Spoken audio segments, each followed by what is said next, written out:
Hi అండి, అందరికీ నమస్తే. Welcome back to Shravani Karnam kitchen. ఈరోజు మన ఛానల్లో వీడియో వచ్చేసి వంకాయ ఫ్రై.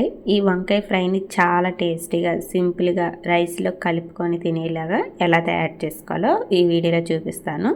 వీడియోని స్కిప్ చేయకుండా పూర్తి వరకు చూడండి. అలాగే మన వీడియోస్ ఎవరైనా కొత్తగా చూస్తున్నట్లయితే మన ఛానల్ని కొంచెం సబ్స్క్రైబ్ చేసుకోండి. ఇప్పుడు వీడియోలోకి వెళ్ళిపోదాం. ముందుగా వంకాయలు తీసుకోవాలి. వంకాయలు తీసుకొని ఇక్కడ వీడియో క్లిప్లో చూపించిన విధంగా ఇలా సన్నగా పొడవుగా కట్ చేసుకోవాలి. వంకాయ ముక్కలు ఇలా కట్ చేసుకొని వాటర్లో కొంచెం ఉప్పు పసుపు వేసి ఈ వంకాయ ముక్కలు వేసుకోవాలి. ఇలా వాటర్లో వంకాయ ముక్కలు వేసుకోవడం వల్ల వంకాయ ముక్కలు అనేది త్వరగా నల్లబడకుండా ఉంటాయి. ఇప్పుడు వంకాయ ముక్కలు పక్కన పెట్టుకొని ఇప్పుడు స్టవ్ ఆన్ చేసి స్టవ్ మీద ఒక ప్యాన్ పెట్టి ఆయిల్ వేసుకోవాలి. ఆయిల్ హీట్ అయిన తర్వాత 1.5 టీ స్పూన్ శనగపప్పు, 1 టీ స్పూన్ మినపప్పు, 1/4 టీ స్పూన్ ఆవాలు, 1/4 టీ స్పూన్ జీలకర్ర, అలాగే 2 ఎండుమిర్చి, కొంచెం కరివేపాకు ఇవన్నీ వేసుకొని బాగా ఫ్రై చేసుకోవాలి. ఈ తాలింపు బాగా ఫ్రై చేసుకుంటే వంకాయ ఫ్రై అనేది చాలా టేస్టీగా ఉంటుంది. ఇక్కడ చూసారు కదా, ఇలా బాగా ఫ్రై చేసుకోవాలి. ఇలా బాగా ఫ్రై అయిన తర్వాత మనం ముందుగా కట్ చేసిన వంకాయ ముక్కలు వేసుకోవాలి. ఇలా వంకాయ ముక్కలు వేసుకొని ఇప్పుడు ఈ వంకాయ ముక్కల్లో రుచి సరిపడా సాల్టు, 1/4 టీ స్పూన్ పసుపు వేసుకోవాలి. ఇలా వంకాయ ముక్కలు వేసిన వెంటనే పసుపు సాల్ట్ వేసుకోవడం వల్ల వంకాయలు అనేది త్వరగా నల్లబడవు. అలాగే కొంచెం వంకాయలు కందిపోయినట్టు స్మెల్ అనిపిస్తుంది, అలా కూడా అవ్వకుండా ఉంటాయి.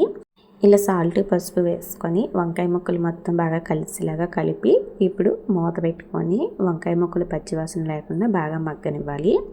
ఈ వంకాయ ముక్కలు ఫ్రై అయ్యేలోపు ఈ వంకాయ ఫ్రైలోకి వెల్లుల్లి ఎండు కొబ్బరి కారం తయారు చేసుకోవచ్చు. ఒక మిక్సీ జార్ తీసుకొని 5 లేదా 6 వెల్లుల్లి రెబ్బలు, కొంచెం ఎండు కొబ్బరి ముక్కలు, అలాగే 1/4 టీ స్పూన్ జీలకర్ర, 1/4 టీ స్పూన్ ధనియాలు, కారానికి సరిపడా కారం వేసుకోవాలి. మనకి వంకాయ ఫ్రై ఎంత స్పైసీగా కావాలో చూసుకొని దాన్ని బట్టి కారం వేసుకోవాలి. ఇక్కడ నేను 1.5 టీ స్పూన్ కారం వేసుకొని ఇప్పుడు ఇవన్నీ కూడా మిక్సీలో మెత్తగా పొడిలా చేసుకోవాలి. ఇక్కడ ఈ విధంగా ఇలా పొడిలా చేసుకుంటే సరిపోతుంది.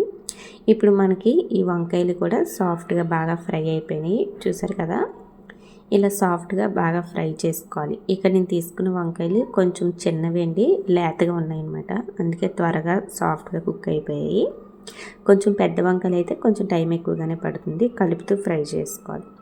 ఇప్పుడు ఇలా వంకాయలు ఫ్రై అయిన తర్వాత మనం మిక్సీలో చేసిన పొడి వేసుకోవాలి. ఇలా పొడి మొత్తం కూడా వేసుకొని ఇప్పుడు ఒకసారి మొత్తం బాగా కలిసేలాగా కలుపుకోవాలి. మరీ స్పీడ్గా కాకుండా కొంచెం మెల్లిగా కలుపుకోండి, లేదంటే వంకాయలు అన్నీ కూడా ముద్దలాగా అయిపోతుంటుంది. ఇలా మొత్తం బాగా కలిసేలాగా కలిపి 1 to 2 మినిట్స్ వరకు మూత పెట్టి బాగా ఫ్రై చేసుకోవాలి. ఇలా మూత పెట్టి ఫ్రై చేసుకోవడం వల్ల ఈ వెల్లుల్లి కారం అనేది వంకాయ ముక్కలు బాగా పడుతుందండి.